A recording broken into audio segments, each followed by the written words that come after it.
Bonjour. Donc, dans cette nouvelle vidéo, nous allons faire une carte piézométrique.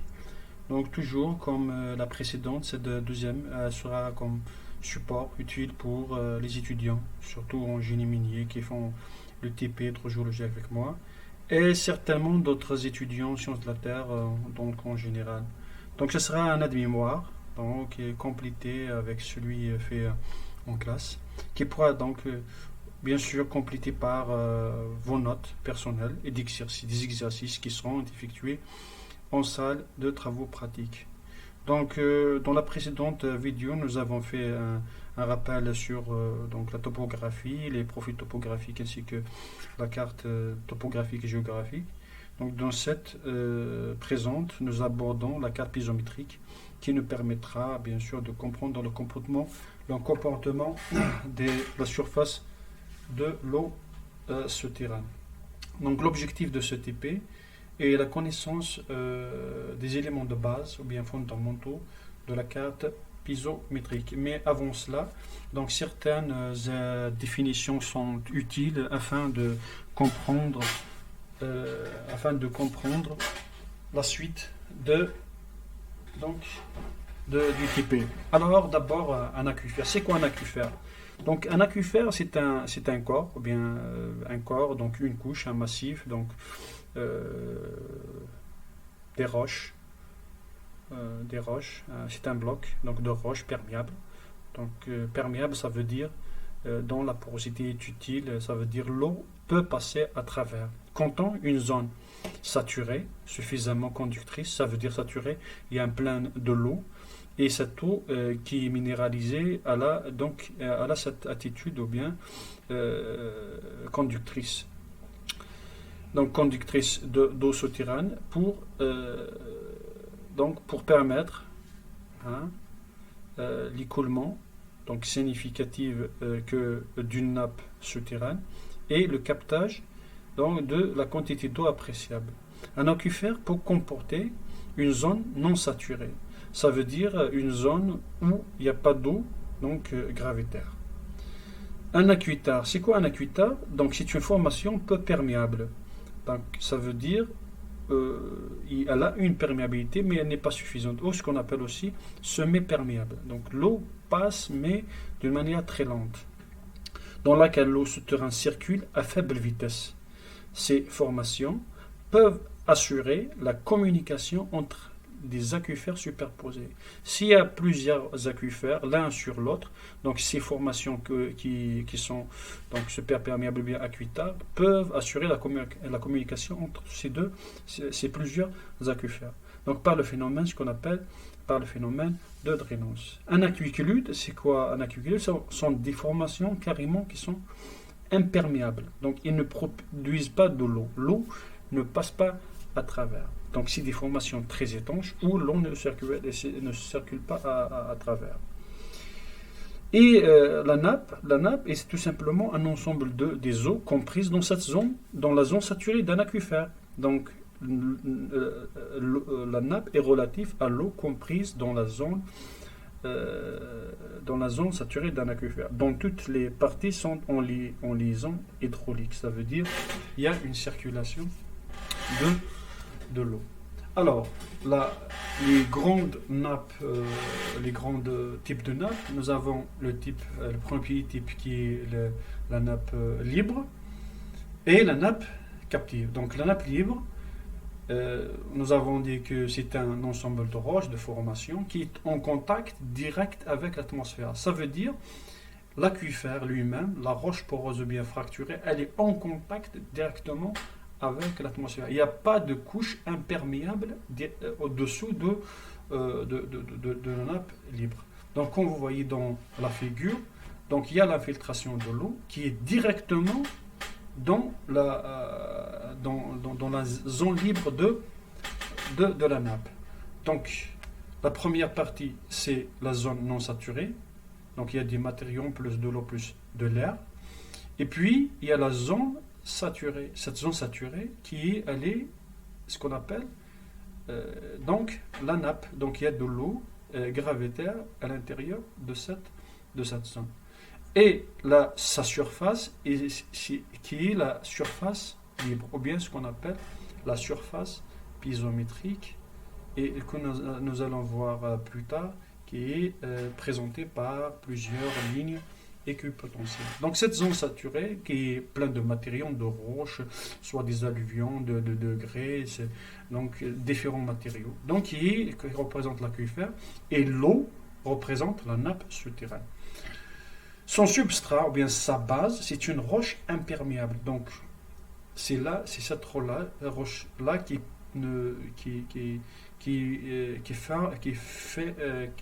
forme une, une, une, une limite étanche, hein, qui est le substratum. Donc, l'eau ne peut pas passer à travers cette roche imperméable. Donc, pour ce premier type, donc, la nappe libre, elle est en contact direct avec l'atmosphère, qui est contrairement à la nappe donc à la nappe captive, où le contact n'est pas donc direct avec l'atmosphère. Donc voilà, ici, ce qu'on appelle la nappe captive. Donc il y a une roche imperméable en dessous, il y a une roche donc imperméable au-dessus. À l'intérieur, il y a la nappe, ce qu'on appelle la nappe captive. Donc, contrairement à la nappe libre ici, donc ça n'existe pas. Donc, elle est toujours en contact. Par contre, dans cette partie, la nappe captive se transforme latéralement, donc ou bien évolue latéralement vers une nappe libre où l'eau donc où elle forme une partie qui est directement en contact avec la surface. Donc, et ce que on peut remarquer dans la partie libre, l'infiltration est possible directement vers la nappe, alors que dans la nappe captive, on ne peut pas avoir une infiltration directe parce que cette couche, elle est imperméable. Alors, les principales différences entre la nappe libre et la nappe captive sont comme suit. Donc la nappe libre, donc, elle a un contact direct avec l'atmosphère. Il existe donc une zone non saturée. Donc la recharge est très rapide parce que sa surface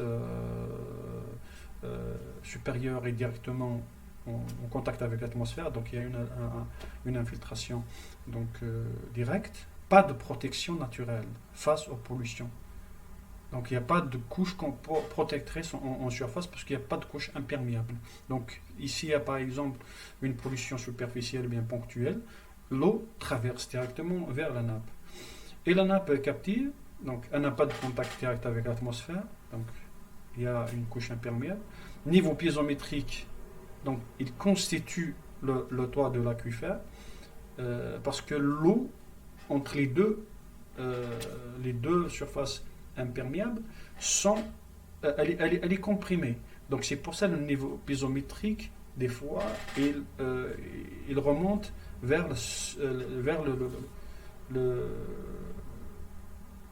donc il remonte vers la formation imperméable. Et puis la troisième différence, la recharge, elle est très lente. Elle est très lente parce que c'est ce qu'on appelle une eau fossile. Donc, c'est des formations qui ont généralement des zones d'alimentation très loin.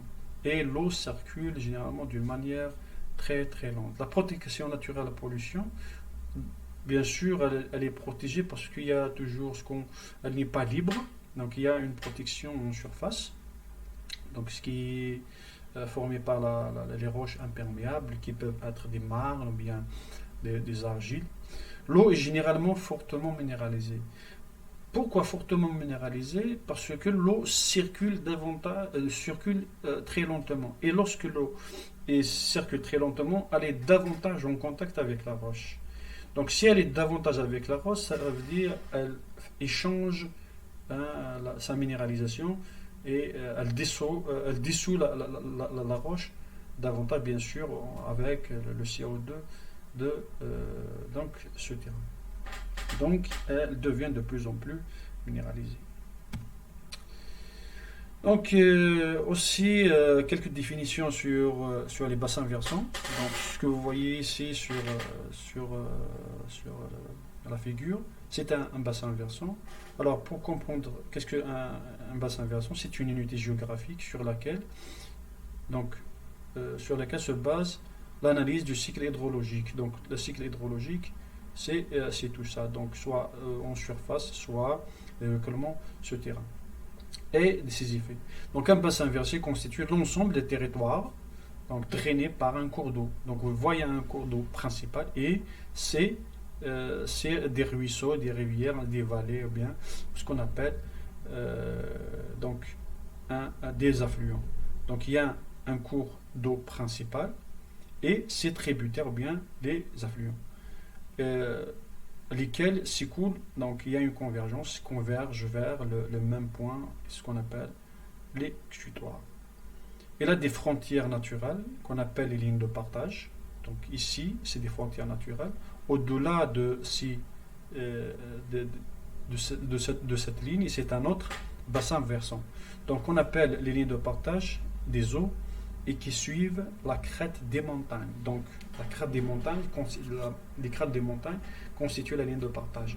Partage entre deux bassins versants. Donc celui-là, c'est un bassin versant et il y a un autre, si on continue le schéma, il y a un autre, dans l'autre côté, c'est un autre bassin versant. Un bassin versant hydrologique est défini comme la totalité de la surface topographique drainée par donc, un cours d'eau et ses affluents à l'amont du point le plus bas considéré. Donc, c'est l'image ou bien la figure que nous avons vue tout à l'heure. Et le bassin versant hydrogéologique au réel tient compte des écoulements d'eau souterraine. Donc, il diffère du bassin versant hydrologique en fonction de la nature lithologique des roches à l'affluent et en profondeur. Donc, il tient des écoulements de surface et des écoulements hydrologiques. S'il y a un passage d'un bassin hydrologique à un autre, hein, bien sûr en souterrain, on peut l'inclure dans le bassin hydrogéologique. C'est quoi donc un bassin d'alimentation d'un captage ou d'une source, ce qu'on appelle communément la pluvium, donc la surface topographique à travers laquelle l'eau s'infiltre. Donc c'est une surface topographique ou bien surface sur la Terre où se passe l'infiltration de l'eau, soit l'infiltration directement de l'eau pluviale ou bien carrément des points d'eau ou bien cours d'eau. Donc, et qui alimente la nappe. Donc cette zone d'alimentation, on l'appelle alimentation parce qu'elle assure l'alimentation ou bien le renouvellement de la nappe qui est drainée au niveau d'un captage ou une source. Donc cette nappe, bien sûr, drainée par une source ou bien un captage, c'est un puits, c'est un forage. Et puis la notion que nous allons bien sûr utiliser dans notre TP, c'est la notion du niveau piézométrique. Le niveau piézométrique est l'altitude de la surface de l'eau d'une nappe d'eau souterraine lorsqu'elle-ci est en équilibre avec la pression atmosphérique. Ça veut dire qu'il n'y a pas de pompage, il y a pas, donc c'est une surface libre, équilibrée. Le niveau piézométrique se mesure dans des puits ou bien forages, donc un puits artisanal, forage construit, mais ce forage il doit être en hydrostatique. Au hydrostatique, il n'y a pas de pompage pour connaître le niveau réel de la nappe. Donc s'il y a un niveau dynamique, ça veut dire qu'il y a une pompe qui est en train de pomper de l'eau, donc la mesure elle sera fausse. Ou bien carrément, on doit utiliser des piézomètres. Piézomètres, c'est des puits qu'on utilise spécialement pour la mesure, ainsi que sur les ondes d'affleurement de l'eau souterraine. Source, lac, rivière, donc il se peut que le niveau piézométrique est proche d'une surface, on peut le mesurer directement, donc avec directement sur une surface. Donc désolé pour cette petite erreur. Donc la nappe NPPE. La carte piézométrique, c'est quoi la carte piézométrique? Donc le niveau nous avons dit que le niveau piezométrique correspond au niveau atteint par l'eau. Hein. Donc ici, par l'eau d'une nappe souterraine, on a un point et un instant donné. Donc c'est la mesure de niveau piezométrique. La piezométrie, quant à elle, est la mesure, donc c'est le geste ou bien c'est l'action de mesurer la profondeur de l'eau de la nappe. Une carte piezométrique, c'est une carte qui permet de visualiser les niveaux d'eau dans le sous-sol. C'est comme précédemment la carte topographique et elle représente le relief, donc en interprétant les différentes courbes topographiques qu'on peut savoir lorsqu'on est sur un flanc, sur une crête, sur une rivière. Là aussi, c'est les courbes piezométriques, ou bien l'interprétation de cette carte piezométrique qui nous permet de voir ou bien la surface de l'eau. Donc ces niveaux sont représentés par des courbes d'égale altitude, ou bien isoyeps, d'égale altitude altitude en termes de l'eau, d'accord, de profondeur de l'eau, ou bien hétéro-isoyeps, qui rejoignent les niveaux piezométriques identiques. Donc vous voyez, donc en topographie, on rejoint les points donc d'altitude d'égale mesure. Ici aussi, les niveaux ont l'altitude d'égale. Donc cette altitude de niveau d'eau, c'est toujours par rapport au niveau de référence. Elles sont tracées grâce à des méthodes d'interpolation que nous allons voir. Donc nous allons voir une méthode et qu'on va utiliser en classe. Une carte piezométrique est donc une représentation spatiale de niveau piezométrique. Ou bien une carte piezométrique, c'est la représentation spatiale de la surface de l'eau. Elle se présente classiquement avec des hétéro-isoyeps ou bien des courbes d'égale, ce qu'on appelle communément les courbes piezométriques. C'est la même chose. Tracée sur un fond blanc et entourée par les limites de la nappe d'eau ou de l'aquifère étudié. Donc une fois la carte, ou bien une fois les cartes piezométriques sont faites, donc elles permettent de mieux comprendre l'hydrogéologie et l'hydrologie de la zone qu'elle représente. Donc l'intérêt de cette carte piezométrique, bien de la piezométrie, lorsqu'on mesure donc les différents points, donc on établit, on met ça sur un fond blanc, sur une carte. Donc elle peut nous donner bien l'information sur le sens de l'écoulement de la nappe souterraine. Si on prend une nappe, donc à partir de ces courbes piezométriques, on peut voir l'écoulement, bien le sens de l'écoulement de la nappe, estimer le débit de la nappe, donc pour voir exactement à combien donc le débit de la nappe, évaluer la capacité de l'aquifère. Donc pour voir par exemple la réserve d'un aquifère d'une nappe, donc à travers la carte piezométrique, on peut estimer les réserves d'eau d'une nappe, évaluer la recharge naturelle, fluctuation, donc en connaissant par exemple l'eau retirée par des sources, par des forages, par des captages, et en évaluant bien sûr les entrées, donc l'infiltration, ainsi de suite. Donc on peut évaluer la recharge de la recharge naturelle, régime d'alimentation de l'aquifère, explorer, apprécier les caractéristiques d'une nappe, donc à travers ses propriétés hydrodynamiques. Donc il y a des tests, ce qu'on appelle les essais de pompage. Donc une fois le forage creusé, donc il y a certains procédés pour déterminer les propriétés hydrodynamiques, les limites de l'aquifère, études géotechniques avant la réalisation d'un ouvrage. Donc il y a énormément d'informations qu'on peut réitérer à partir de la piezométrie. Surveiller une nappe exploitée, donc la durabilité, donc il ne faut pas qu'on dépasse le dB seuil ou bien le dB critique pour assurer la durabilité de la nappe, étudier les relations entre la nappe et le wet. S'il y a par exemple un wet qui traverse une nappe, on peut savoir à travers les courbes hydro-isoellipses sa nature. Est-ce que notre wet alimente la nappe, ou bien il y a un drainage, ou bien une alimentation, ou bien une décharge, donc recharge ou une décharge. Alors il y a énormément d'intérêts qu'on peut donc ressortir à partir d'une carte piézométrique. Et donc l'interprétation globale de cette piézométrie conduit à l'identification des zones favorables à l'implantation de captage. Donc, et généralement, c'est l'objectif avant toute réalisation d'un forage.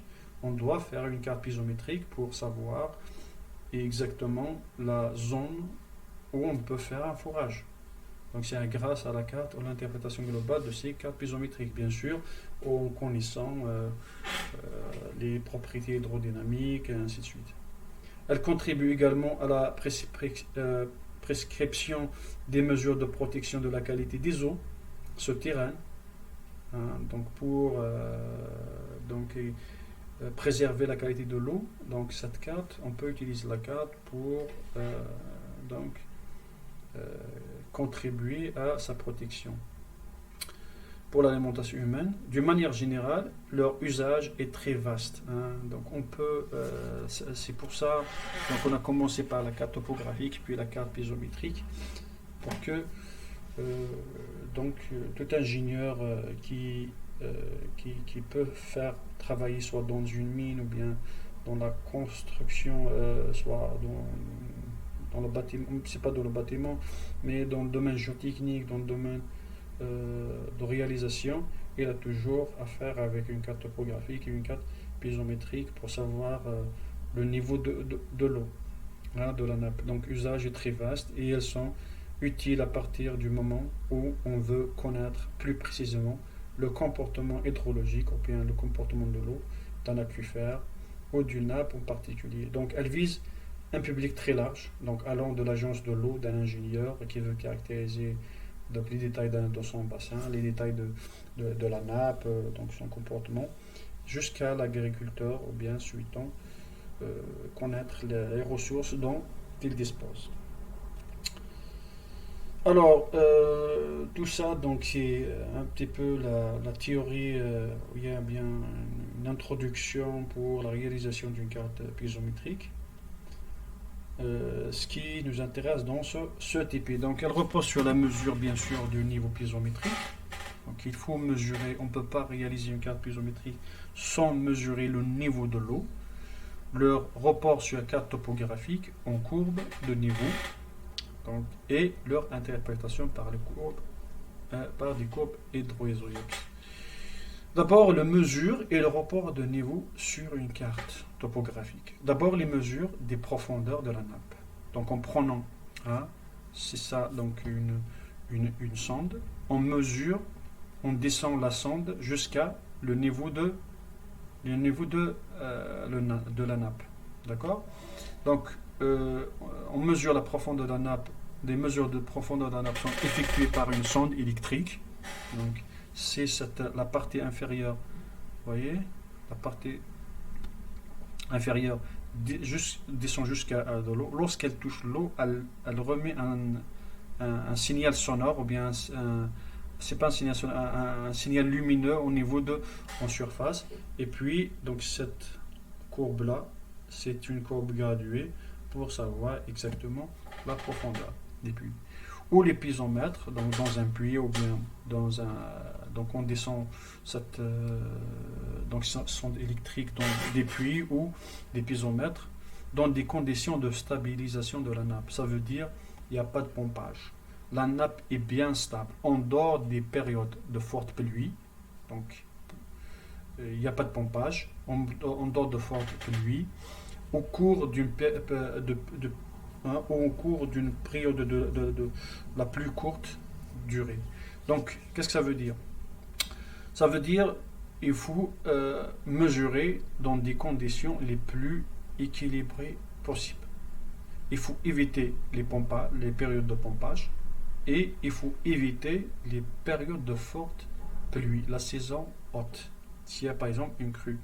Il faut mesurer aussi sur une période la plus courte possible pour avoir l'exactitude de la mesure. En effet, ce document a une valeur de référence à une date donnée. Donc il faut noter la date de la mesure, parce que si on mesure en période de hautes eaux ou bien en période de basses eaux. Donc à une date donnée à cause des fluctuations saisonnières et pluriannuelles. Donc pour connaître exactement le moment, donc nous avons une date, le moment, l'heure, ainsi de suite. Les profondeurs de l'eau mesurées dans l'ouvrage d'eau sont transformées en niveau piézométrique. Donc on parle de niveau piézométrique, mais réellement on mesure la profondeur. Donc on mesure la profondeur, hein, parce qu'on ne peut pas mesurer le niveau piézométrique. Donc on mesure la profondeur et puis on fait la soustraction. Donc le niveau piézométrique, c'est la cote, donc l'altitude, donc la cote topographique, moins la profondeur de l'eau par rapport au sol. D'accord? Et reporté sur une carte. Donc le niveau piézométrique, c'est ça le niveau, c'est celui-là et le niveau de l'eau. Donc le niveau piézométrique est celui-là. Donc nous allons les voir dans des figures plus claires. Donc le niveau piézométrique, c'est la cote.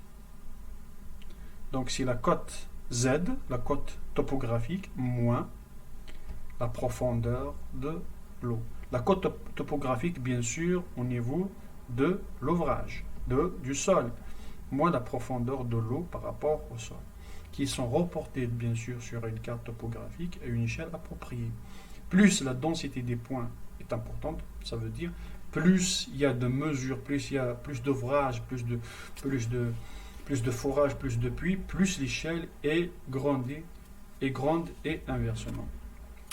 Voilà à peu près à quoi ressemble un puits, donc sur la première figure. Donc le premier forage, on a mesuré cette profondeur, puis la Z moins la profondeur, on a le H.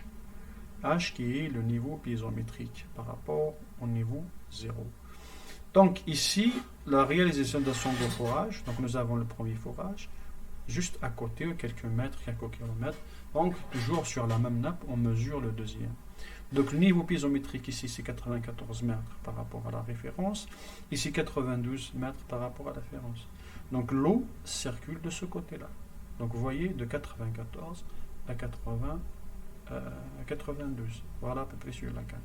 94 à 92. Donc vous voyez l'écoulement de l'eau suit la flèche. Donc si on réalise plusieurs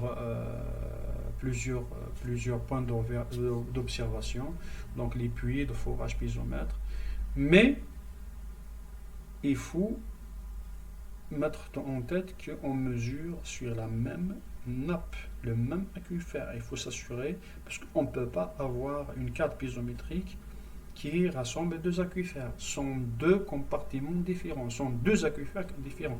Donc il faut mesurer sur la même nappe. Alors, comment tracer donc les courbes piézométriques, hein, les courbes, ce qu'on appelle les courbes isoieps ou bien hétéro-isoieps. D'abord, on fait des mesures. Alors, vous voyez, la première, deuxième, troisième, quatrième, cinquième mesure. Chaque mesure a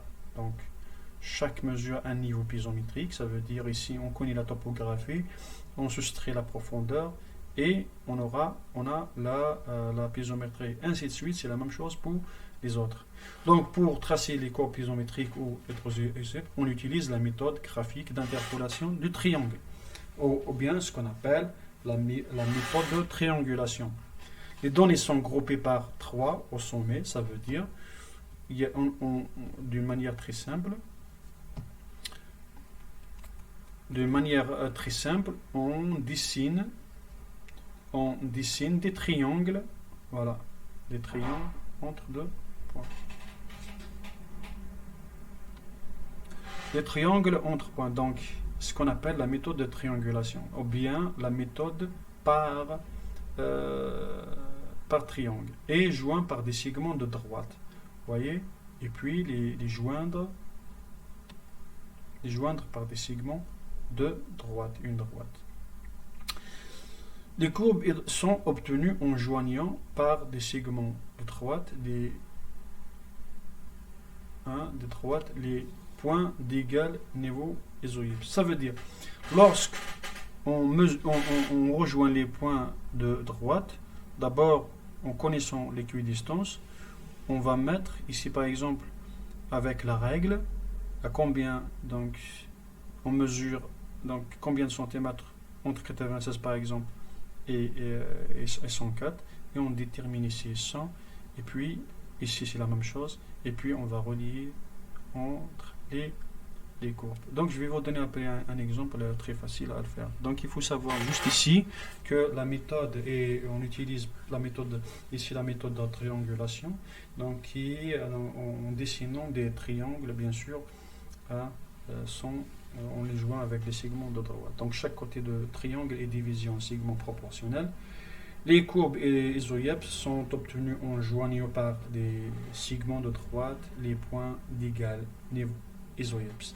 C'est la même chose en topographie, donc c'est la même chose, on utilise la même méthode. Les tracés sont ensuite lisses pour obtenir les courbes régulières. On n'utilise pas la règle pour dessiner les courbes isoïepses. L'équidistance isoïepse, ou bien l'équidistance, la distance entre deux courbes successives. Ici par exemple la courbe entre la courbe 95 et 100, donc l'équidistance est de 5 mètres. Donc et la même sur toute la carte. Donc la variation de niveau entre deux courbes successives doit être adaptée au problème étudié et dépend de la densité des points de mesure. Donc c'est comme la topographie, c'est selon nos besoins. Donc elle dépend de la densité de mesure, de gradient hydraulique et de l'échelle de la carte. En général, l'équidistance diminuera si la densité des points ou l'échelle de la carte augmente. Par contre, si le gradient hydraulique augmente, l'équidistance augmentera également. Alors, voilà un petit peu une carte. Donc, on a réalisé différents points, les triangles, les différents triangles, bien sûr virtuels, qu'on efface un petit peu après. Et puis, on a réalisé les courbes de hydro-isoïepse. Point d'observation, point forage. Donc, isoïepse. Donc, une fois les courbes hydro-isoïepse ou bien piézométriques sont tracées, donc maintenant on doit utiliser, c'est comme la topographie, des courbes pour interpréter le comportement de la surface de l'eau. Donc, le sens de l'écoulement, ainsi de suite. Donc, on doit tracer maintenant les lignes de courant et le sens d'écoulement. Donc, les courbes hydro-isoïepses sont des courbes équipotentielles pour les particules liquides. Ça veut dire équipotentiel, ça veut dire de même niveau piézométrique. Elles correspondent à des courbes d'égale cote de la surface piézométrique. Les lignes de courant sont perpendiculaires aux courbes équipotentielles. Vous voyez ici, ici sur le schéma, ils sont perpendiculaires. Donc vous voyez ici, elle est perpendiculaire à la première courbe, à la deuxième courbe et à la troisième courbe. Vous voyez ici comment ici par exemple, celle-là, elle est perpendiculaire, si elle continue, elle va continuer comme ça. Donc, il faut toujours, la ligne constitue un angle presque droit avec la ligne équipotentielle, les courbes équipotentielles qu'elle recoupe. Elle matérialise les trajectoires empruntées par l'eau. souterraine dans sa circulation. Ça veut dire ici, l'eau circule de cette façon, mais dans l'autre côté, elle circule. Donc en quelque sorte ici, l'eau commence à se déverger. Donc il y a une divergence de l'eau et ça a un sens qu'on va voir tout à l'heure. Voilà, un petit schéma. Donc il y a deux courbes piézométriques, la 40 et la 30. Donc ici, l'eau circule de cette façon. Et puis, un angle ici. Voilà à quoi correspondent les lignes les lignes d'écoulement, les lignes de courant. Donc ici, vous voyez en bleu, donc les lignes de courant, ils sont toujours perpendiculaires, perpendiculaires à la carte. Voilà comment donc la méthode ou bien les étapes de mesure et mesure des niveaux piézométriques, la réalisation de courbes équicorps potentielles bien courbes piézométriques et le tracé des lignes de courant. Donc ici, il y a la mesure. Donc on mesure d'abord la profondeur, puis Z moins la profondeur. Donc on a le niveau piézométrique, puis par la méthode de triangulation, on obtient les niveaux, les lignes équipotentielles, puis on trace les lignes de courant qui sont perpendiculaires aux lignes équipotentielles. Voilà à peu près comment rassemble une carte piézométrique, une carte piézométrique d'une manière générale. Donc celle-là correspond à la nappe qui est au-dessous de la plaine de Saïs, donc je pense qui se situe au Maroc. Alors, le sens de l'écoulement de la nappe. Donc, en connaissant les lignes de courant, on peut déduire le sens général de l'écoulement de la nappe. Donc, les lignes de courant indiquent le sens d'écoulement général de la nappe, qui se fait de l'amont, bien sûr, vers l'aval. Donc, ça veut dire fort potentiel hydraulique ou bien vers un faible potentiel hydraulique. Le tracé des lignes de courant permet également d'identifier deux axes principaux. Donc, il y a deux axes, soit un axe de drainage ou bien un axe de partage. L'axe de drainage, c'est l'axe de convergence des lignes de courant. Donc, il matérialise un secteur d'écoulement privilégié. Donc, ici, l'eau converge vers le centre. Et le partage de l'écoulement de l'eau, donc c'est à partir de cet axe que les lignes, donc c'est un axe à partir duquel les lignes de courant divergent. Il matérialise un secteur défavorable de la nappe. Cet axe constitue aussi la limite d'un sous-bassin hydrogéologique. Vous voyez, c'est comme un partage, la ligne de partage des eaux en surface. Ici, c'est en souterrain, sous-sol. Donc l'eau partage, part de ce côté-là. Donc on peut tracer la limite d'un sous-bassin hydrogéologique dans ce côté-là. Donc il faut savoir juste qu'à partir de ces lignes de courant, on peut déduire le sens de l'écoulement de la nappe et le sens général. Alors, pour calculer le gradient hydraulique, donc c'est la même chose comme la carte topographique, donc il se calcule le long d'une ligne de courant. Ligne de courant, c'est pas la ligne. La ligne de courant, on a dit qu'elle est perpendiculaire à la courbe hydro-isoïepse, bien à la courbe piézométrique. Elle est égale au rapport de l'équidistance des courbes hydro-isoïepse ou bien isoïepse à la distance entre les isoïepses à l'échelle. Donc I, qui est égal par exemple H1 moins H2 sur L, par exemple ici, H1 moins H2 sur cette distance fois 100. L'espacement des courbes isoïepses renseigne immédiatement et visuellement sur la valeur du gradient hydraulique. Plus, c'est comme, d'ailleurs, c'est comme la topographie. Si les lignes elles sont écartées, ça veut dire que nous avons un faible gradient hydraulique. Si les courbes hydro-isoyables sont serrées, ça veut dire le gradient est plus élevé.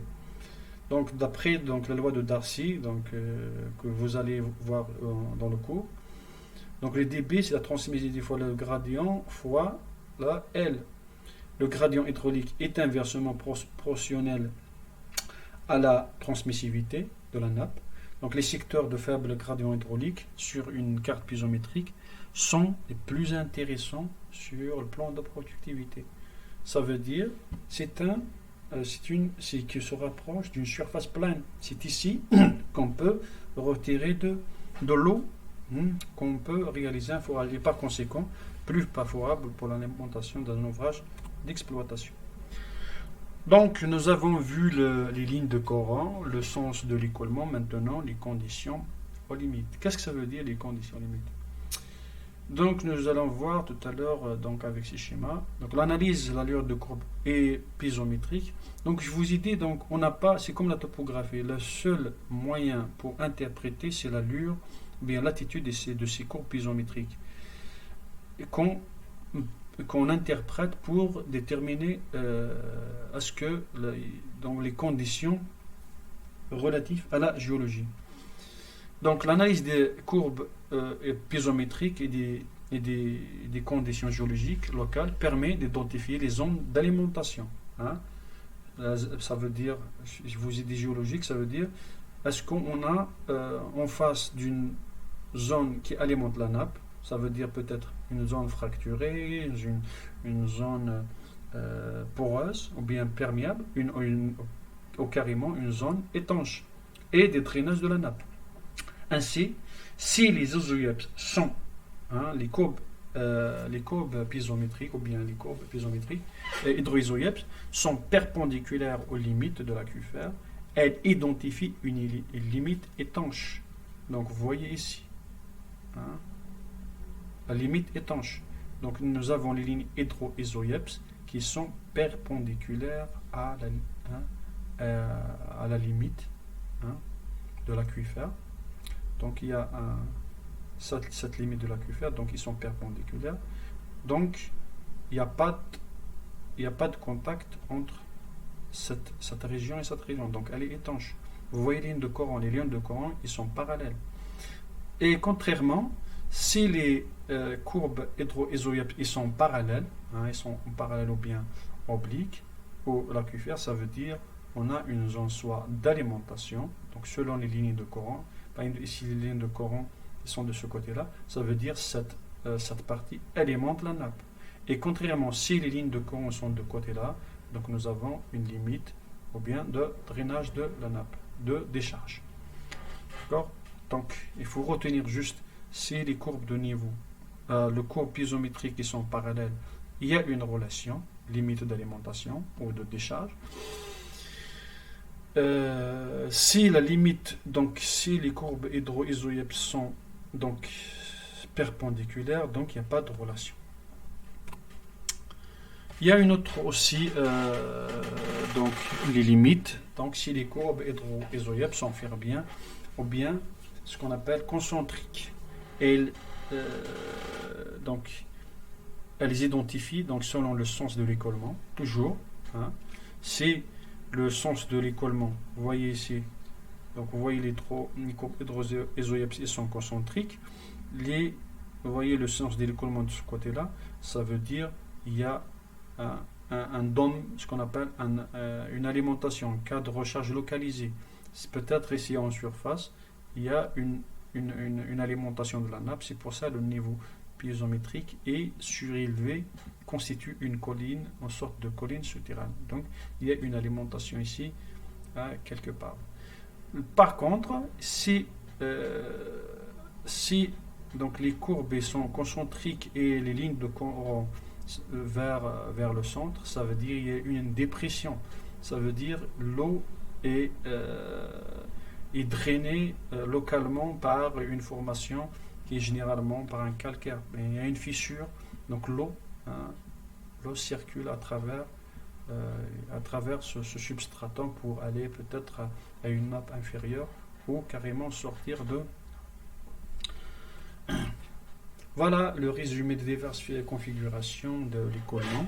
Donc, zone de divergence, hein, toujours lignes de courant sont perpendiculaires, zone de convergence, zone de pompage, de drainage, hein, et zone d'alimentation. Hein.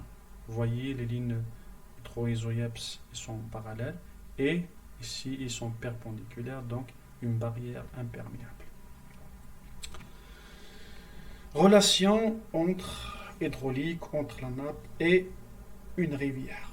Donc, entre un aquifère et le cours d'eau qui le traverse peuvent exister des relations. Donc, il y a deux relations ou il n'y a pas carrément de relation.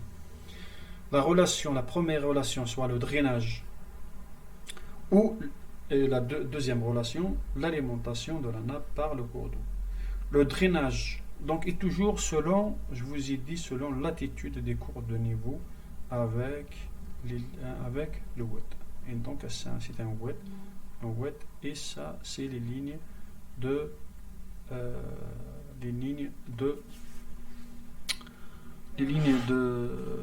plutôt les courbes hétéro-isoïeps.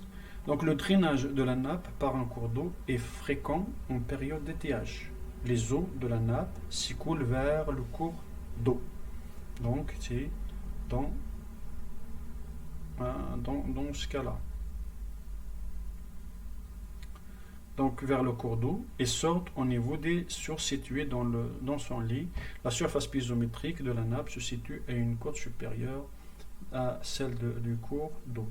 Les isoïeps dessinent des arcs. Hein.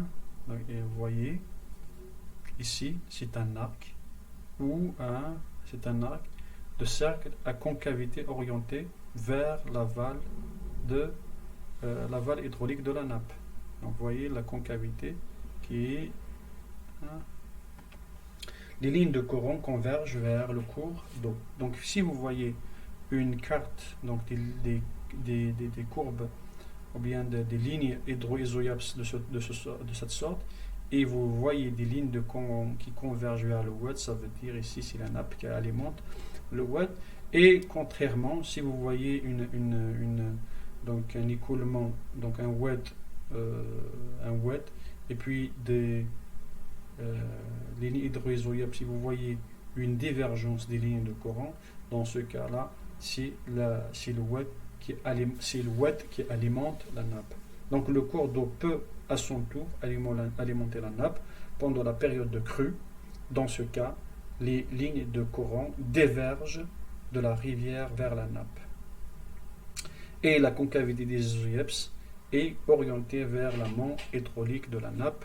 Le niveau de la nappe dans le cours d'eau se trouve à une cote supérieure à celle de la nappe. Donc vous voyez un petit peu la relation entre la nappe et la rivière.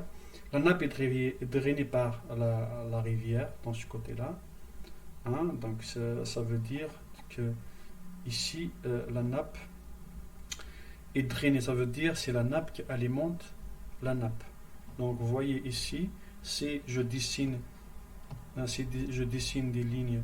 Les lignes elles seront de cette façon, lignes de courant.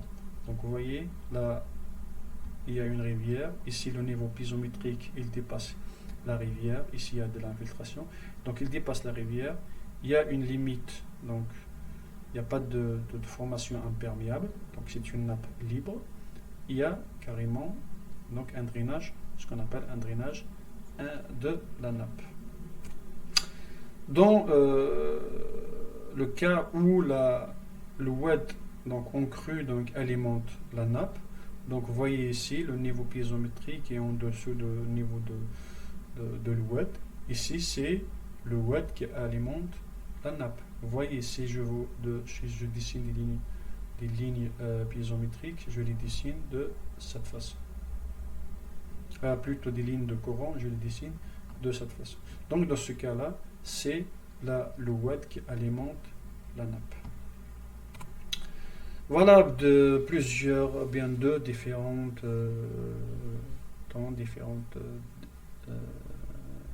exemples, bien de la relation entre le wet et la nappe. Ici, c'est la nappe qui alimente le wet.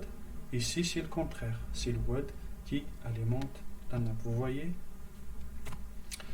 Alors, pour finir, nous allons faire un exemple, ou bien un exemple de carte piézométrique qu'on va, donc très simple, mais qu'on va développer en classe par d'autres exemples.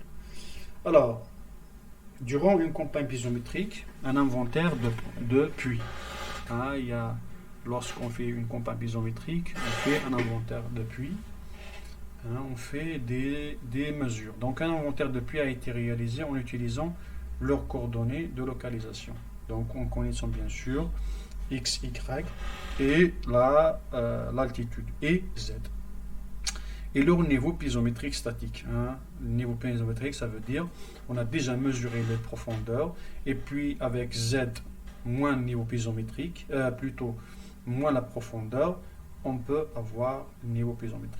Donc j'ai dit que la chose la propriété qu'on mesure, c'est la profondeur de l'eau par rapport au sol. Et puis le niveau piézométrique est obtenu donc en soustrayant la profondeur à un niveau topographique pour obtenir le niveau piézométrique. Donc dans cet exemple, ces puits sont montés dans la figure dans le tableau. Donc vous voyez ici, donc il y a well, là, le niveau de puits 1, 2, 3 jusqu'à 6, puis la localisation x, y et le niveau piézométrique. Donc W1, W2, W1 jusqu'à donc à 6. Donc celui-là, c'est les puits.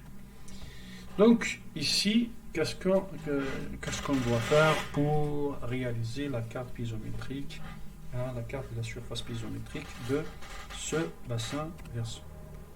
Les étapes à suivre pour la réalisation de la carte piézométrique de ce terrain sont suivantes. D'abord, qu'est-ce qu'on va faire? On va relier les emplacements, bien les puits, par des droites, les lignes droites, hein, une droite, pour mettre des triangles, ce qu'on appelle la triangulation. Alors, donc pour obtenir la triangulation, hein, par toutes les connexions possibles en ligne droite. Puis, on décide de l'intervalle entre deux lignes isoïepses. Ici, par exemple, dans cet exemple, nous avons décidé de faire des mètres. Hein, donc, nous avons pris des mètres pour cet exemple.